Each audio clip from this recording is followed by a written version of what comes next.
Assalamualaikum warahmatullahi wabarakatuh. Masih bersama Ibu Lola Mandrasari, guru matematika di SMK Kesehatan Bima Nusantara Bukit Tinggi.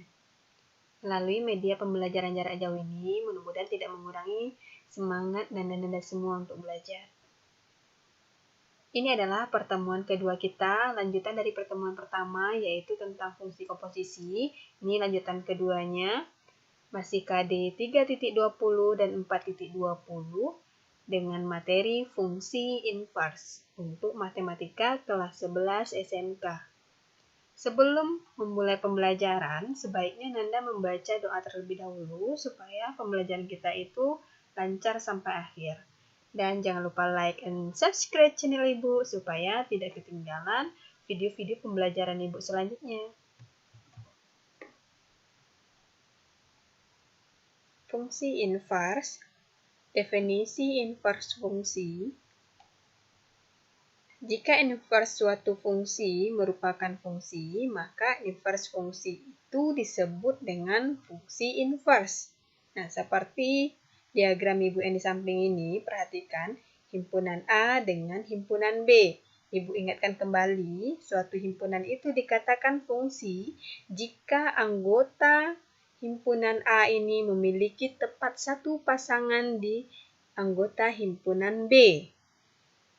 Nah, suatu fungsi dari A ke B mempunyai fungsi inverse jika fungsi inverse dari B ke A, kebalikan ya, dari B ke A, jika dan hanya jika F merupakan fungsi bijektif. Atau A dan B berkorespondensi satu-satu. Maksudnya berkorespondensi satu-satu itu, himpunan A, setiap anggota di himpunan A memiliki tepat satu pasangan di anggota himpunan B, begitu juga sebaliknya. Anggota di himpunan B memiliki tepat satu pasangan di anggota himpunan A.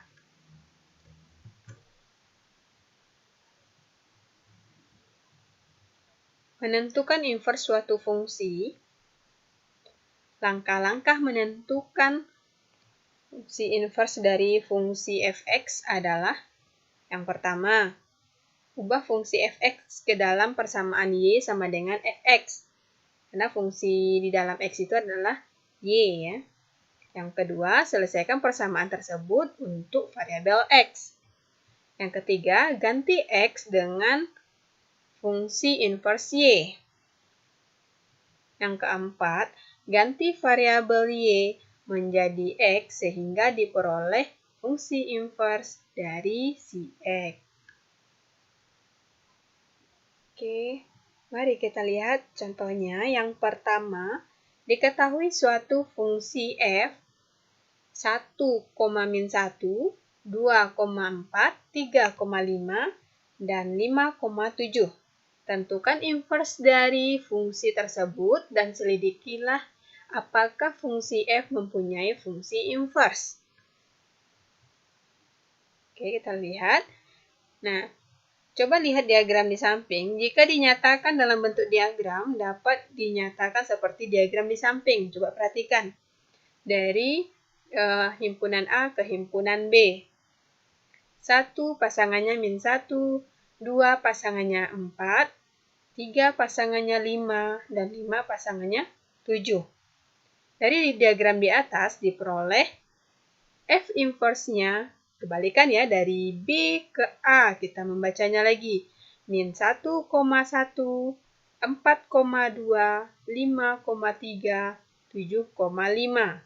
Karena inverse dari fungsi F merupakan fungsi, maka F merupakan fungsi inverse. Nah, kita ambil daerah domainnya dari si B ke A, dia tetap memiliki tepat satu pasangan di si A. Makanya dikatakan F inverse itu merupakan suatu fungsi. Yang kedua, diketahui fungsi fx itu 3x dikurang 1, tentukan fungsi inverse-nya. Penyelesaian yang pertama, ini sesuai langkah yang tadi ya, ada 4 langkah. Ini sesuai dengan langkah yang pertama. Jadikan dia fx sama dengan y. Nah, masukkan nilai fx, yaitu 3x dikurang 1 sama dengan y. Min 1-nya kita pindah ruaskan menjadi plus 1. Terus 3-nya kita pindah ruaskan ke kanan, sehingga di ruas kiri itu hanya tinggal x saja. X sama dengan Y ditambah 1/3. Ini ada sesuai dengan langkah kedua. Selanjutnya, kita jadikan dalam bentuk fungsi inverse di dalam Y. Nah, Y ditambah 1/3. Ini sesuai dengan langkah ketiga. Angka terakhir, Y ini kita ubah menjadi X. Y-nya diubah menjadi X, otomatis Y yang di sini juga kita ubah menjadi X. Fungsi inverse dari X sama dengan X ditambah 1/3.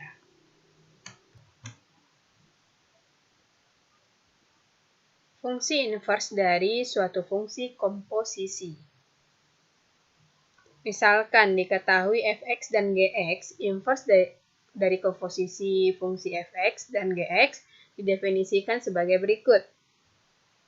Nah, yang pertama, F bundaran G inverse X itu sama dengan G inverse bundaran F inverse. Atau sebaliknya, G bundaran F inverse itu sama dengan F inverse bundaran G inverse. Ini cuman ruaskan ini adalah penguraiannya saja ya.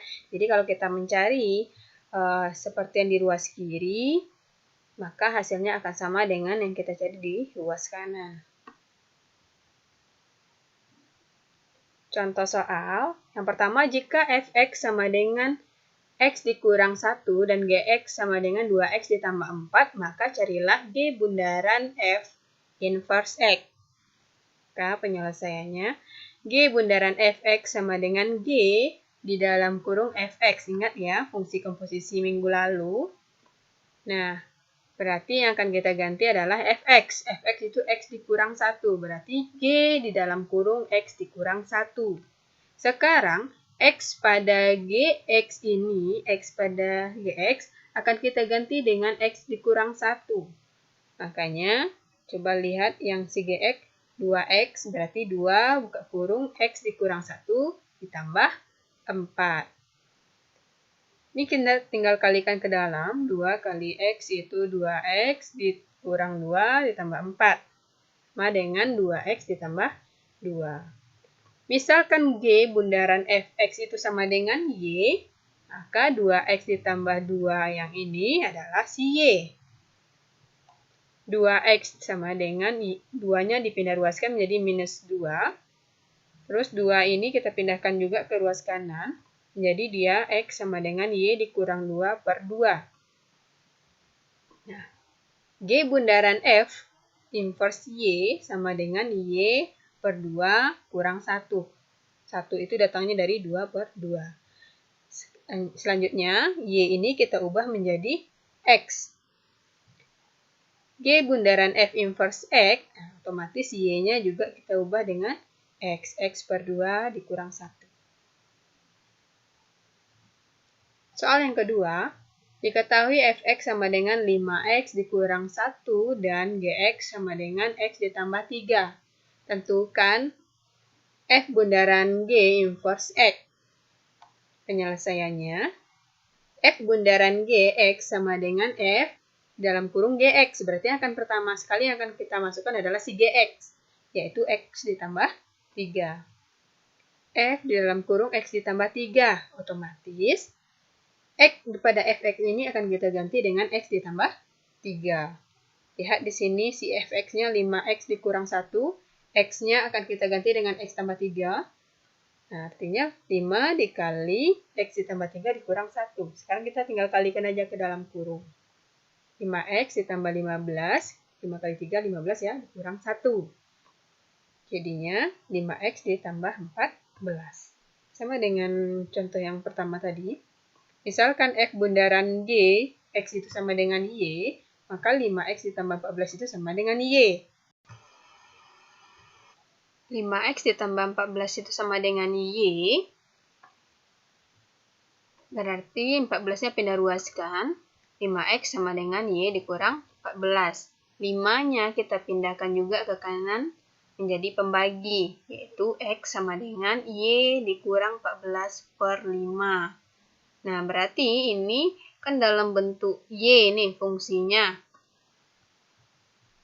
Artinya F bundaran G inverse itu dari si Y. Sama dengan Y dikurang 14 per 5. Langkah selanjutnya, Y ini kita akan ganti dengan X. F bundaran G inverse dari X sama dengan X dikurang 14 per 5. Jadi kalau misalnya Y-nya kita ubah jadi X, berarti Y yang di sini juga kita ubah menjadi X.